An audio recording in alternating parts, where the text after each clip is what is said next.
Nananatiling matatag ang Administrasyong Aquino. Ito ang inihayag ng Palasyo ng Malacanang kaugnay sa mga usaping kinakaharap nito ukol sa nangyaring engkwentro sa Mamasapano, Maguindanao. Ayon kay Deputy Presidential Spokesperson Abigail Valte, handang harapin ng administrasyon ang mga hamon sa kanilang liderato. Samantala, muling iginiit ni Valte na hindi tinatalikuran ni Pangulong Ninoy Aquino ang kanyang responsibilidad ukol sa naturang insidente. Ayon sa kalihim, maging ang Pangulo ay nagluksa sa pagkamatay ng 44 na staff commandos dahil ito ang tumatayong kanilang ama. Ang kabuang detalye niyan, alamin mula kay Rocky Ignacio, live. Maraming salamat. Kinumpirma na rin ng Malacanang ang naging pulong ni Pangulong Aquino sa PNP Board of Inquiry para pasalamatan sa kanilang pagsisikap sa isinagawang investigasyon, kasabay na rin ng pagbibigay oportunidad para linawin ang iba pang mahalagang usapin.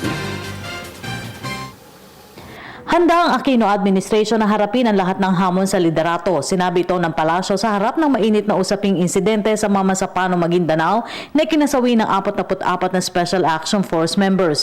Ayon kay Deputy Presidential Spokesperson Abigail Valte, marami nang hinarap na pagsubok ang administrasyon na patuloy rin naman nalampasan. Ipinahagi ito ng Palasyo sa pagpapalabas na rin ng Senate Committee on Public Order and Dangerous Drugs ng resulta ng investigasyon sa insidente. Some not without reservation. I did follow the accounts and they were saying that while they were going to put their signature, it's subject to amendments to be introduced by them. Remember, it's a draft report, and as such, until the revisions are introduced, would not be in its final stage.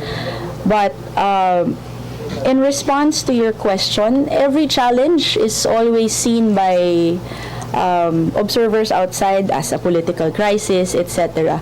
But in our experience, in the close to 5 years that the President has been in office, we have managed to overcome the challenges that have been presented to him. If you remember when the PDAF incident happened, people were saying that yes, it's a political crisis, etc. When impeachment happened, it was back in 2012, it was a political crisis, etc. So I think we do tend to say that every time there is a big issue, but as far as we are concerned, we treat every challenge equally, and that we will continue to address the issues that come up. Sagot na rin ito ng Malacanang sa umano'y panawagan na dapat mag-public apology ang Pangulo para mabawi umano ang tiwala ng publiko. Nano na iginiit ng administrasyon na hindi tinalikuran ng Pangulo ang responsibilidad sa insidente. From him, and obviously some people have been calling for his resignation, but I think you have to also look at how the President has dealt with the incident and how he has comported himself, not just in the days after the incident itself, but in succeeding days and weeks, that he has continually looked after the plight of the families that have been left behind, as well as continuing to make improvements in how, remember when he was able to speak to the SAF, he did ask about conditions, what are your needs, we're not talking about benefits of the families that have been left behind, but we're talking about how things can be made better in terms of operations for our people on the ground. Paliwanag pa ng Palasyo, hindi naman sa Mamasapano incident lamang nakatuon ang atensyon ng gobyerno dahil bumuti rin naman ang kondisyon ng bansa katulad ng pagbaba ng unemployment rate at dagdag foreign investment. We have not been without good news in the past few days and in the past few weeks.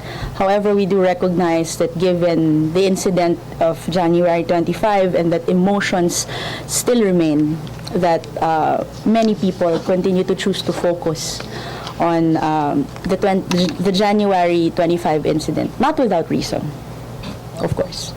Samantala, bago pa man mangyari ang madugong engkwentro, batid na rin anya ng Pangulo na may mga kaso na maaaring isampa laban sa kanya pagkatapos ng kanyang termino, pero hindi na maanya ibig sabihin uusad ang mga ito.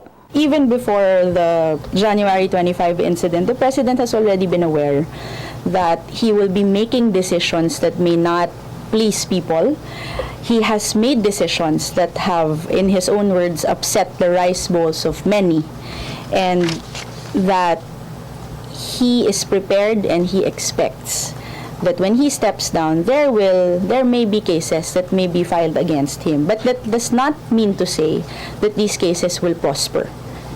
Diba? Wala namang makakapagpigil na mag-file ng complaint o kaya ng kaso sa laban sa kahit kanino, hindi lamang sa isang presidente. Pero iba yung usapan para sabihin na magpo-prosper yung mga ganitong complaint. At ang ating pag-uulat mula dito sa Malacanang, sa tulong ng RTVM, ako po si Rocky Ignacio para sa Telebisyon ng Bayan. Maraming salamat, Rocky Ignacio.